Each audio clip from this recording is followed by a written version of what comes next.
नमस्कार, मैं हूं प्रभु चावला। सीधी बात में आज बारी है भारत रत्न लता मंगेशकर की। लता जी, आपका हमारे स्टूडियो में बहुत नमस्कार। आप हंसती बहुत अच्छा है। पर मैंने कुछ और सुना है कि आप बचपन से मिर्चें बहुत खाते हो, वो भी लाल। जी हाँ, बहुत तीखी चीजें बहुत अच्छी लगती हैं। मुझे बहुत अच्छी लगती है। क्यों उससे कड़वाहट नहीं आई आपके अंदर? नहीं जी, बिल्कुल नहीं। इतना मीठा क्यों गा लेती है फिर आप? ये तो भगवान की देन है। भगवान की मीठापन जो है गाने में वो ऊपर से मिला। तो आपने बड़ी कोशिश की हरी कि लाल मिर्च खा खा के कोई कड़वापन आ लाल जाए। हरी सब खाई है मैंने। आप इस उम्र में भी 20 साल की लड़कियों के लिए गाना गाते हैं, ये भी भगवान की देन है। जी बिल्कुल। और पता नहीं लगता कि आप इसके लिए गा रहे हैं। मैं कभी सोचती ही नहीं हूँ कि मैं इतनी बड़ी हूँ। नहीं, वो तो आप मैं हमेशा ये सोचती हूँ कि मैं अभी जवान ही हूँ, यंग हूँ। भगवान आपको बहुत उम्र देगा। आप कहती हैं भगवान की देन है कि 9 साल की उम्र से आप गा रही हैं। जी, मैं 5 साल की उम्र से गा रही हूँ। क्लासिकल मैं सीखती थी मेरे फादर से। उस वक्त मैं सैगल साहब को सुनती थी और मुझे सैगल साहब बहुत अच्छे लगते थे। और तब से मुझे लगता है मेरे पिताजी ने मुझे, जब मैं 5 साल की थी तब गाना सिखाना शुरू किया। और जब मैं 9 साल की थी तब मैंने पिताजी के साथ क्लासिकल प्रोग्राम उनके साथ गाया था। अच्छा, उनके साथ पहली बार क्लासिकल? जी हाँ, शोलापुर में। और फिर फिल्मों में एक्टिंग भी की आपने? फिल्मों में एक्टिंग की, ड्रामा में भी एक्टिंग करती थी मैं, छोटे छोटे रोल करती थी। Marathi actor, Marathi singer, classical singer, वो हिंदी कैसे सीख गई? आप स्कूल में तो गई नहीं, ज्यादा पढ़ाई भी नहीं की, और अनफॉर्चुनेटली आपके फादर की जल्दी डेथ हो गई, सारी जिम्मेवारी आपके ऊपर आ गई। मैं ये जब परिवर्तन 13 कैसे साल आया? की थी तब पिताजी की डेथ हुई। देखिए, इंसान को ना वक्त सब सिखा देता है। तो वो ऐसा टाइम था, हालांकि उस वक्त मराठी लोग थे वो मराठी ही बोलते थे, और मराठी लोग जो काम करते थे हिंदी में उनके उच्चारण भी मराठी जैसे ही होते थे। तो आपके भी शुरू में शुरू में मुझे भी थोड़ा डर लग रहा था कि क्या होगा क्या होगा। पर कुछ जब मेरे सर पे सारा भार आ गया तो मैंने शुरू किया। तो मैंने उर्दू थोड़ी पढ़ी, मौलाना थे उनसे मैंने वो सीखी। वो पाकिस्तान चले गए वो? नहीं, या भिंडी बाजार वो वाला? यही थे, भिंडी बाजार वाले थे, वो मेरे गाने के गुरु थे। हाँ, वो सबसे पहले गुरु वही थे। वो मेरे क्लासिकल, उन्होंने आपको शिष्या बनाया अपना? जी हाँ। उसके बाद आपने ये उच्चारण जो आपका ठीक किया, जैसे मैंने उर्दू सीखी, और उर्दू भी मैंने ऐसे सीखी कि किसी ने कहा कि मराठी लोगों को हिंदी उर्दू आती नहीं है, उनके बोलों में थोड़ी दाल चावल की बू आती है। तो मुझे बड़ा अजीब लगा, तो मैंने जाके शुरू किया सीखना, और आहिस्ता आहिस्ता मैंने इस पे काफ़ी मतलब मेहनत की है। आपने कोई मीट खाना शुरू किया? तो फिर मैंने उस पे काफ़ी मतलब बहुत प्रैक्टिस की, बड़ा मतलब अभ्यास किया है हिंदी। और फिर बाद में मुझे मास्टर गुलाम हैदर जो पाकिस्तान गए, उनसे मैंने उनकी फिल्मों में मैंने गाया था। तो एक्चुअली उनकी वजह से मैं प्लेबैक सिंगर बनी। मतलब नहीं तो सब लोग कहते थे कि इनकी ये आवाज़ बहुत पतली है, ये चलेंगी नहीं। पर उन्होंने कहा कि ये लड़की ऐसा गाएगी कि देख लेना, तुम सब मुझे याद करोगे। वही है ना, आपका तो उच्चारण भी आप ठीक किया उन्होंने। हाँ जी, आपको लगता था वजह कि लता मंगेशकर की, लता मंगेशकर जो है हिंदुस्तान क्या विश्व की एक आइडल बन जाएंगी गाने के अंदर, अल्बर्ट हॉल में भी उनका गाना होगा, ये आपको तब तो लगता नहीं होगा?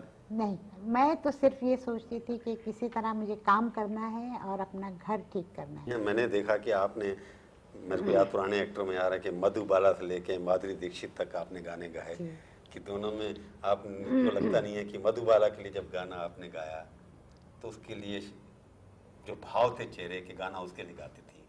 अब जब आप गाती हैं तो शरीर के भाव कैसे होंगे, अंग कैसे प्रदर्शन होगा, तो आपको उसी हिसाब से गाना पड़ता होगा। नहीं, उस हिसाब से तो गाना नहीं पड़ता है, नहीं तो फिर मुझे डांस करना पड़ेगा। नहीं, कहीं देखा गाने वाले करते हैं डांस के साथ, आजकल नहीं, वैसा मैं नहीं करती। पर आपको लगता नहीं लता जी आपने मेहनत करनी पड़ती होगी? आपने अपने बच्चे के लिए भी गाया, माँ के लिए भी गाया, बहन के लिए भी गाया, तो हर एक का उच्चारण अलग है, भाव अलग है। उच्चारण के लिए मैंने बहुत सोचा, कोशिश की। मैं मतलब अपने आप को बैठ के ये सोचती थी कि अगर मुझे माँ का गाना गाना है, लोरी गानी है, तो मैं माँ बन जाती थी सोचने में कि अगर मेरी माँ मेरे लिए गाएगी तो कैसे गाएगी। तो वो मैं सोच के गाया करती थी। तो ये तो मैंने हर गाने में हमेशा, सैड सॉन्ग हो तो मैं सोचती थी। कई वर्ष पहले की बात है कि कुछ गाने वाले जब गाते थे सैड सॉन्ग, तो डायरेक्टर उनको कहते थे कि इसमें हिचकी दे के गाओ, तो वो हिचकी देते थे, और हिचकी ऐसी होती थी कि जिसका कोई जवाब नहीं, कि गाने में एकदम ऐसे करके, तो वो अच्छा नहीं लगता ना, कि गाने में इस तरह हो भी नहीं सकता है। जब आंखों में आंसू आते हैं तो गला भर आता है, गला भर आता है तो आदमी फिर गा नहीं सकता। किसी एक फिल्म एक्टर ने कहा था कि जब लता जी गाती हैं तो मेरे को ग्लिसरीन लगाने की जरूरत नहीं पड़ती, आंखों में ऐसे आते आ जाते हैं। तो आपकी तो आवाज में ही आंसू आ जाते थे लोगों को। तो वो सोच के मैं गाती थी। तो आपने कई बार गाया, जैसे बचपन में एक गाना मेरे को याद है, आप बता रही थी, किसी ने बताया कि एक ही एक्ट्रेस के लिए आपने बचपन के लिए पद्मिनी कोल्हापुरी के लिए, कौन सी फिल्म थी वो? सत्यम शिवम सत्यम सुंदरम। और उसके बाद जीनत अमान के लिए भी आपने गाना गाया, एक साथ ही गाया था। एक ही साथ गाया था। इसमें आपको बदला होगा आपने अपना, दो लोग तो 2 ऑक्टेव तक गाते हैं, आप तो 3 तक गा जाती हैं। तो कुछ याद होगा आपको बचपन में कैसे किया आपने, ये कैसे गाया था आपको गाना? अभी आप मुझे क्यों गाने के लिए एक लाइन हमारे, क्योंकि अमेरिकन जो हैं पहली बार देख रहे हैं परिवार, जो आप जिनके लिए, तो अमेरिकन ने सुना है मुझे। सुना है, पर मेरे साथ बात करते, मैंने पहली बार आपके सामने बैठ के बात कर रही हूं, मेरे को बड़ा लगेगा कि मेरे सामने एक लाइन, यशोमती मैया से बोले नंदलाला, राधा क्यों गोरी मैं क्यों काला। पर आपको लगता है इस तरह के गाने आजकल की फिल्मों में कहीं फिट नहीं बैठते? अभी नहीं आते, अभी लोग सोचते ही नहीं इस तरह के गाने करने का। क्योंकि आपने इतने अच्छे अच्छे गाने गाए, हवा में उड़ता जाए मेरा लाल दुपट्टा मलमल का, उसमें सब कुछ है। पर आज को अगर ये गाना गाना पड़ा जाए तो पता नहीं उड़ाते रहेंगे, और दुपट्टे भी उड़ाते रहेंगे, और शरीर भी दिखाते रहेंगे। तो आपको लगता नहीं कि आजकल गानों का महत्व कुछ है उतना कि नहीं? कम हो गया है। अभी फिल्म म्यूजिक हमारा बहुत बदल गया है। कुछ है जो पहले राज कपूर थे जिनकी फिल्मों में गाने अच्छे आते थे, महबूब खान थे उनके भी यहाँ अच्छे आते थे, और शांताराम जी थे उनके यहाँ भी। आजकल सिर्फ यश चोपड़ा है जो म्यूजिक पे बहुत ध्यान देते हैं। और पर वो पुराने लिखे हुए 30 साल पुराने लिखे हुए गाने, पर 30 साल पुराने गाने हैं, पर उन्होंने उस पर काफ़ी रिसर्च करके, मतलब मदन भैया ने गा के रखे थे, तो वो सारा टेप सुन के उसमें से गाने सिलेक्ट करके जावेद साहब ने गाने लिखे और फिर हमने गाए। तो इतनी मेहनत तो उसके पीछे थी। पर आपका कहना है कि अभी गानों का महत्व फिल्मों में आजकल कम होता जा रहा है? गाने कम भी होते हैं। पहले हम लोग गाते थे 12-12, 13-13 गाने होते थे एक ही फिल्म में। जैसे अभी नौशाद साहब की जो मुगले आजम लगी थी कलर, तो उसमें मैंने देखा कि 12-13 गाने तो ऐसे ही थे। रीमेड में उन्होंने कम कर दिया गाना, पर फिर भी बहुत थे, फिर भी गाने बहुत थे। पर उस वक्त आप जो कह रहे थे कि कभी आपके विचार की पहले गाना जो गाया जाता था खाली हीरोइन के लिए गाया जाता था, अब आप डांस भी उसके अंदर है, गाना भी है। नहीं, क्या होता था पहले, कैबरे होता था, और कैबरे के लिए आर्टिस्ट भी अलग होते थे। जैसे हेलन थी जो सबसे ज़्यादा काम करती थी और बहुत अच्छी थी, तो हेलन के लिए गाने बनते थे और आर्टिस्टों के लिए बनते थे। आज क्या हुआ है कि हेलन भूल जाइए आप, हीरोइन ही कैबरे करने लगी है। बहुत कम कपड़े पहनना और गाने के बहुत अजीब अजीब एक्शंस करना, और ये सब चलता है। तो गाना उससे फिट नहीं बैठता ना, आपको डांस के साथ गाना करना गाना मैं तो खैर कम ही गाती हूँ आजकल, पर वैसे गाने अब आते नहीं है जैसे पहले आते थे। पहले सैड सॉन्ग बहुत आते थे, भजन आते थे, अब तो एक ही टाइप के गाने आते हैं। और आप पिक्चर में देखिए कि हीरो या हीरोइन इमेजिन करते हैं, सपना देखते हैं कि हम नाच रहे हैं, गा रहे हैं, शादी हो जाती है उनकी सपने में। 50 लड़कियां 50 लड़के एक जैसे कपड़े पहन के और किसी जंगल में डांस कर रहे हैं और ये गा रहे हैं। मतलब कोई सिचुएशन नहीं, कोई उसके लिए ये लगता ही नहीं उनको। आपको गाने के लिए कोई सिचुएशन भी तो होनी चाहिए कि ये गाना इस सिचुएशन पे आ रहा है, वो गा रहे हैं, वो तो है नहीं। और ज़्यादातर डुएट्स होते हैं, सोलो बहुत कम होते हैं। डुएट्स होते हैं, हीरो हीरोइन गा रहे हैं, स्टोरीज नहीं है, जितना गंदा दिखा सकते हैं उतना दिखाते हैं। और लिरिक्स भी अभी जावेद साहब हैं, गुलजार साहब हैं, उनको छोड़ दीजिए तो वो भी नसर काफी आप व्यथित जिसको बोलते हैं, दुखी लगती हैं जो कुछ हो रहा है। क्या कारण है इसके लिए, हम और आप क्या कर सकते हैं? मैं इससे थोड़ा बात करूंगा आपसे एक छोटे से ब्रेक। सीधी बात में आपका एक बार फिर से स्वागत है। हम बातचीत कर रहे हैं भारत रत्न लता मंगेशकर जी से। मंगेशकर आप तो बड़ी दुखी दिखाई दे रही हैं। क्योंकि जो कुछ हो रहा है म्यूजिक में, जो गाने जिस तरह के हो रहे हैं, उस जमाने में म्यूजिक डायरेक्टर भी थे ना, वो भी काफी बहुत सारे थे। हाँ, और आजकल के म्यूजिक डायरेक्टर भी उसी तरह के हैं, डांस करने वाले। नहीं, वो भी अच्छा कर सकते हैं, पर उस वक्त म्यूजिक डायरेक्टर्स बहुत थे और अच्छे नामी गामी थे। नहीं, और सबका अलग अलग स्टाइल था। अब आप देखेंगे कि नौशाद साहब, खय्याम साहब, मदन मोहन जी, शंकर जयकिशन, लक्ष्मीकांत प्यारेलाल और सलील चौधरी, और भी बहुत सारे थे जो छोटी मोटी फिल्में करते थे। पर आपने गाने जो सबसे ज्यादा गाए हैं, मेरे को लगता है लक्ष्मीकांत प्यारेलाल के साथ गाए हैं। जी हाँ, एक्चुअली लक्ष्मीकांत प्यारेलाल जब छोटे छोटे थे तो मेरे भाई की एक छोटी सी संस्था थी जिसका नाम था सुरेल बाल कला केंद्र जी। तो उसमें ये लोग प्रोग्राम करते थे और प्यारेलाल वायलिन बजाता था और लक्ष्मीकांत मैंडोलिन बजाता था। तो ये सब दोस्त थे, तो हमारे घर में आना बैठना खाना पीना इनका चलता था। तो वहाँ से फिर एक मर्तबा मुझे लक्ष्मीकांत ने कहा कि मैं एक मर्तबा फिल्मों में बजाने लगूं, तो फिर तो लक्ष्मी को मैंने सबसे पहले शंकर जयकिशन के यहाँ मैंडोलिन प्लेयर के से काम दिलवाया था। पर मेरे को लगता है कि आपने लक्ष्मीकांत प्यारेलाल के तो 666 गाने आपने कम से कम गाए। जी हाँ। और उसके बाद गाने वालों का ड्यूट आपने गाया मोहम्मद रफ़ी के साथ 440 गाने, इतने सारे गाने उनके लिए गाए आपने। किशोर के लिए आपने 327 गाने गाए। पर सवाल ये कि आपकी मेंटरिंग भी की होगी, किसी ने आपको जो से मैं सुना कि आपको कहा गया कि आप दूर से गाने गाने तक आइए माइक तक। ये इस सांस का क्या महत्व क्या होता है? सांस का तो बहुत महत्व है, और खास तौर पे माइक के सामने, क्योंकि माइक के सामने जब आप गाते हैं तो गाना गाते वक्त ये आता है, कईयों का आता है, और कुछ लोग उसको अच्छा समझते हैं आजकल, हमारे ज़माने में अच्छा नहीं समझते थे। आजकल तो मुझे कमजोरी को उन्होंने मजबूरी बना ली ना कि सांस अच्छा कि सांस ले नहीं पाते थे, हाँ करके गाना गा दीजिए आप। चैन की सांस ली। चैन की सांस ली। हाँ, तो आपको सांस का महत्व समझाया उन्होंने? मुझे अनिल विश्वास जी ने समझाया। मैंने जब सबसे पहले उनके साथ 1947 एंड होगा उसका, तो मैं उनके यहाँ गा रही थी, तो मुझे उन्होंने कहा कि लता तुम इस जगह सांस लो, ये लाइन ख़त्म होती है, यहाँ सांस लो, और इस सांस जब तुम लेती हो तब पता नहीं लगना चाहिए कि तुमने सांस ली। तो तुम क्या करो, तो उस वक्त तुम थोड़ा मुंह फेर लो, पता नहीं चलेगा।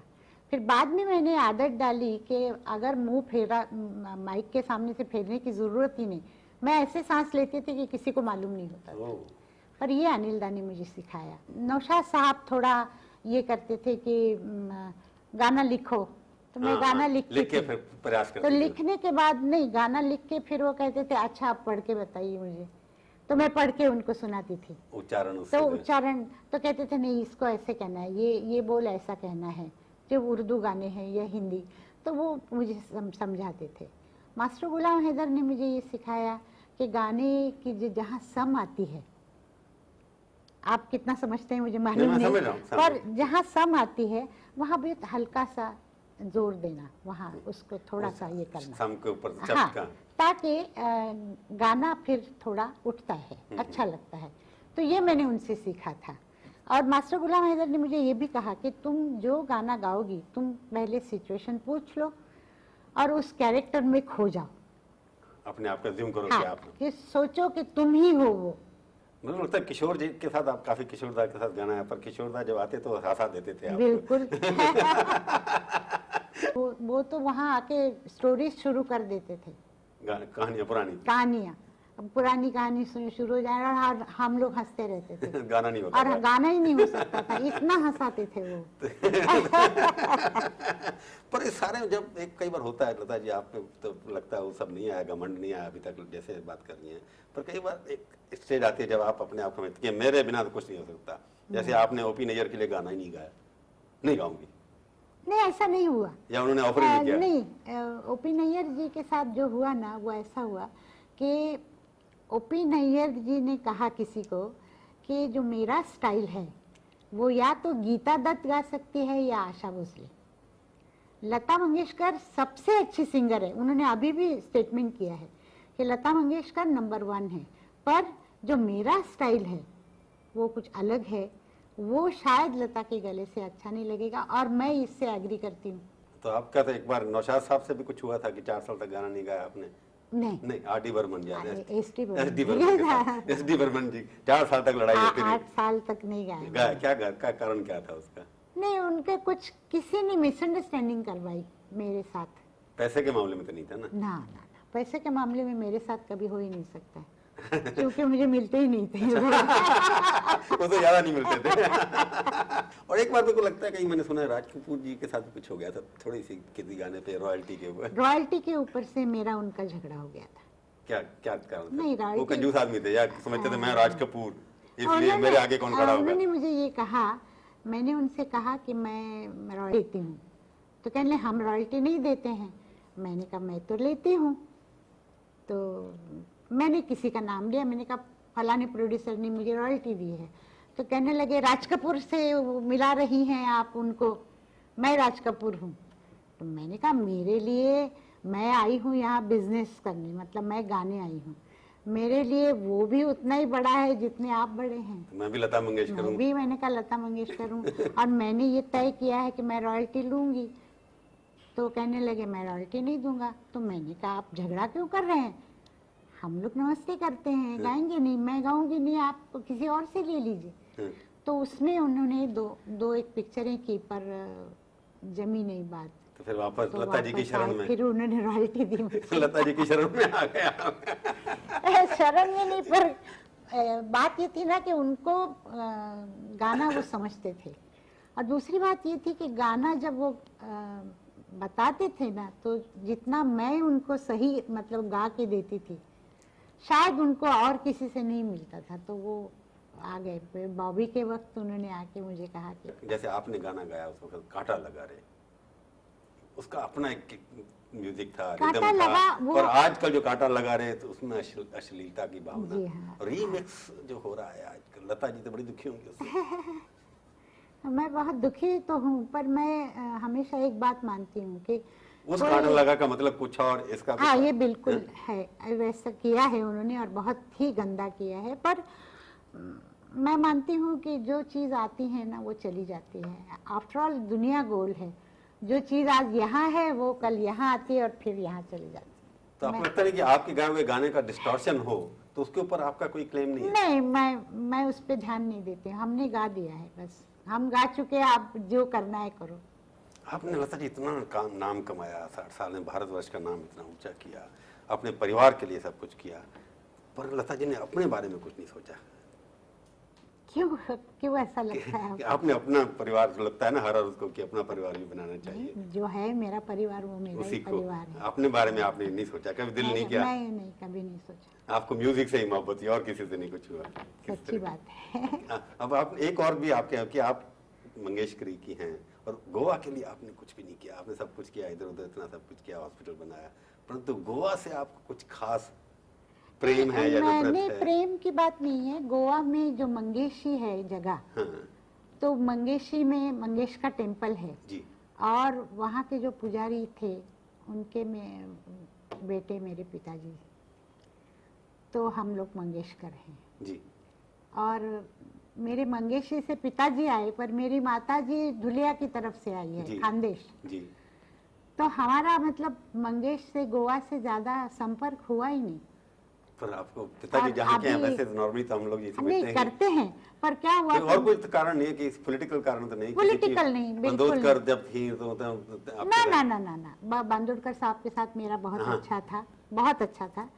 और बांदोड़कर साहब के यहाँ मैं जाके रही भी हूँ घर पे, तब ऐसा कुछ नहीं है इसमें। वैसे तो आप सारे भारत के हैं, पर जहाँ की हैं। एग्जैक्टली आपने जो कहा वो मैं मानती हूँ कि मैं लता मंगेशकर हूँ, पर मैं सिर्फ महाराष्ट्र की नहीं हूँ, गोवा की नहीं हूँ, मैं पूरे भारत की हूँ। तो आप सारे भारत के लिए कर रही हैं। बिल्कुल। अगर पूना में जो हॉस्पिटल हमने बनाया उसकी वजह सिर्फ ये थी कि मेरे पिताजी की डेथ पूना में हुई, और जब उनकी डेथ हुई तब उनको मेडिकल एड जो मिलना चाहिए था वो मिला नहीं। अच्छा, तो इसलिए मेरी मदर की इच्छा थी कि पूना में अगर कुछ बने हॉस्पिटल वगैरह तो पूना में बने, ताकि मेरे पिताजी का वहाँ आत्मा जो है वहाँ पर शांत तो है। हम लोग माँ के सामने तो कर नहीं सके किसी वजह से, पर अभी जो हॉस्पिटल हमने बनाया है वो इसी वजह से बनाया है। अच्छा, आपका फ्यूचर आप भारतवर्ष के लिए आपने तो नेहरू जी भी रो दिए थे आपके गाने के ऊपर, आपने देश के लिए जो गाया था तो अब आप भारत के लिए क्या क्या करेंगे? लगता है कि आप कुछ सपना बनाया आपने? कुछ मैंने कोई सपना नहीं बनाया। मैं तो ये सोचती हूँ कि इंसान के सामने आ जाता है और फिर वो चीज़ बन जाती है। आप सोच के रखिए कि नहीं, प्लान करने से कभी कभी होता नहीं। हमने बहुत प्लान बनाए थे कि यहाँ एक एकेडमी बनाएंगे ये, पर कुछ ऐसे हालात बने कि नहीं हो सका। दूसरा ये कि आपको कहा जाता है कि पॉलिटिकल विचारधारा भी आपकी है, अटल जी से अच्छे संबंध हैं आपके। जी हाँ, पर मैं पॉलिटिक्स में इंटरेस्टेड नहीं हूँ। मुझे बिल्कुल मुझे किसी इसमें तो आज की राजनीति भी और आज के म्यूजिक, मुझे राजनीति में रस ही नहीं है। आज की राजनीति और आज का म्यूजिक दोनों बराबर हैं आपके लिए। दोनों में रस नहीं है। लता जी आप हमारे स्टूडियो में आए, बहुत बहुत धन्यवाद। तो ये थी आज की मुलाकात। सीधी बात का ये कार्यक्रम आपको कैसा लगा? आप अपनी राय हमें ईमेल के जरिए भी भेज सकते हैं। हमारा ईमेल का पता है sb@aajtak.com। अगले हफ्ते आएगी बारी एक और हस्ती की। इंतजार कीजिए तब तक और देखते रहिए आज तक।